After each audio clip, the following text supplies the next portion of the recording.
Comme attendu, j'ai envie de dire, la Fed a bien réduit ses taux d'intérêt, ses taux directeurs de 25 points de base, 25 centimes, 0,25% hier soir. C'est une première cette année, c'est attendu par les marchés. Alors est-elle pour autant, la Fed et Jérôme Powell, entrés dans une phase d'accélération, de réduction du loyer de l'argent? Réponse avec vous, John Plassard. Bonjour John. Bonjour David. Responsable de la stratégie d'investissement à la Banque de la Cité en duplex avec nous depuis Genève. Déjà juste, avant de chercher à savoir comment est-ce que Jérôme Powell a expliqué cette baisse de ses taux directeurs, c'est pas commun quand même de voir une banque centrale réduire ses taux alors que l'inflation n'est pas du tout proche de sa cible. L'inflation est à 3, elle est en phase d'accélération, l'objectif est à 2. C'est pas commun quand même, c'est assez rare même j'imagine dans l'histoire. Oui, tout à fait. C'est parce que il faut juste rappeler que la Réserve fédérale américaine a deux mandats, c'est la stabilité des prix, donc l'inflation. Vous avez dit que c'est juste qu'il devrait être à 2%, alors qu'on est au-dessus, et puis le plein emploi alors, à 4,2% ou 4,3% aux États-Unis. On considère que c'est le plein emploi actuellement. Alors, ce qu'il faut regarder, et on en avait parlé ensemble, David, c'est surtout les anticipations. Et lorsqu'on regarde les anticipations de la Fed sur l'inflation, eh bien, ces anticipations sont plutôt sur une stabilisation et lorsqu'on parle évidemment des tensions commerciales et puis des phénomènes d'importation plus élevés, eh bien, la Réserve fédérale américaine estime que c'est quelque chose qui ne durera pas. Donc ici, on est dans une situation où on avance et ce qui est assez intéressant, c'est que en fait, on est dans une situation où on fait quelque chose qu'ils appellent aux États-Unis, et c'est le mot fondamental, hein, s'appelle preemptive cut, c'est-à-dire qu'on coupe les taux de manière préventive. Et ça, c'est extrêmement important parce que ça va dicter les prochaines baisses de taux. Hmm.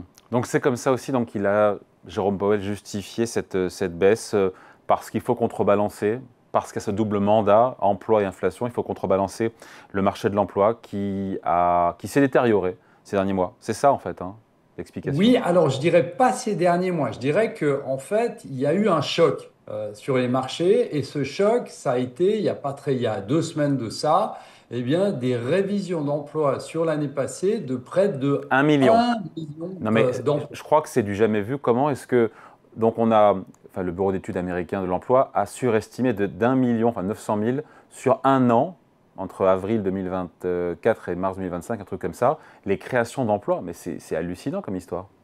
Ouais, c'est hallucinant. C'est des nouveaux calculs qui ont été mis en place et puis ils sont retrouvés avec 80 000 emplois, création d'emplois par mois qui étaient en fait qui étaient trop élevés. Et donc évidemment ça met un doute énorme sur la qualité de l'emploi américain.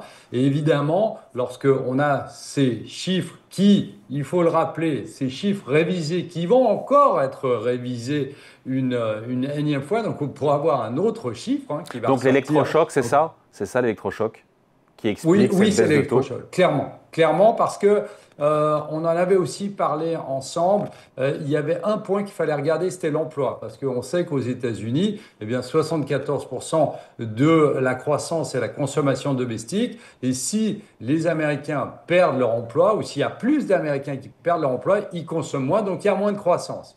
Et là, effectivement, c'est assez intéressant parce que Jérôme Powell agit tout de suite. Il agit juste après cette révision massive de l'emploi en disant, ben, en fait, on a un marché de l'emploi qui se détériore très fortement, donc il faut qu'on coupe préventivement.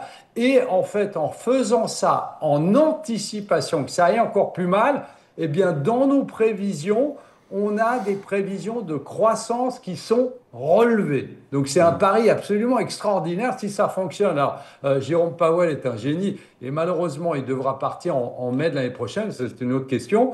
Mais on est ici dans une anticipation de ce qui pourrait se passer. Et vous avez vu hier que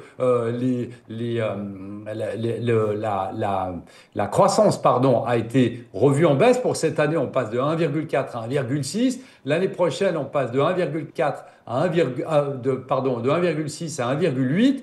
Et puis en 2027, ils ont même une vue en 2027, on passe de 1,8 à 1,9. Alors qu'est-ce que ça veut dire? Ça veut dire que grâce à ces coupes de taux qui sont entamées aujourd'hui, c'est un cycle de baisse de taux qui ne se fera pas rapidement, mais c'est un cycle de baisse de taux, on peut en parler après.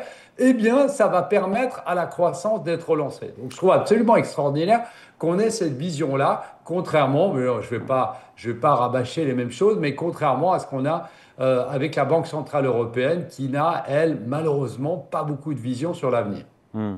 Dans le discours, dans la conférence de presse, dans les échanges avec les journalistes, quel ton il a adopté, Jérôme Powell? Il était quoi, prudent, conciliant? Il était comment? Ben, écoutez, c'est un ton qui change par rapport aux autres réunions de la Fed. Vous savez, normalement, il y a des études qui sont faites sur le communiqué, et puis on regarde exactement les lignes qui ont été enlevées, les mots qui ont été modifiés. Et puis ici, donc, dans le communiqué, on voit que la Réserve fédérale américaine abandonne toute référence à de futures hausses. C'était dans l'ancien papier qui avait été publié, et elle admet qu'il y a des risques sur l'emploi qui augmentent. Donc là, on est dans une prudence, et quand il y a la prudence, eh bien, on préfère baisser les taux. Ça, c'est le Donc, il y communiqué de a presse. Ça, c'est le communiqué de presse, enfin le communiqué qui a c'est le été communiqué envoyé. de presse, mais c'est le message global que nous a donné Jérôme Powell Ok. juste après. Il n'y a aucune mise en avant de pression politique, bien évidemment, de la part de Donald Trump, parce que c'était la question qui, évidemment, que tout le monde voulait avoir une réponse à ça, surtout qu'on avait un dissident, Miran, qui était venu et qui voulait, lui, une baisse de 50 points de base. Donc, on est dans une situation où, effectivement, mais si vous regardez un tout petit peu plus, vous savez, les fameux nuages de points, ces fameuses dot plots qui vous donnent les anticipations de hausse ou de baisse de taux, eh bien là, on voit quand même qu'il n'y a pas une réelle union entre les membres. Pourquoi?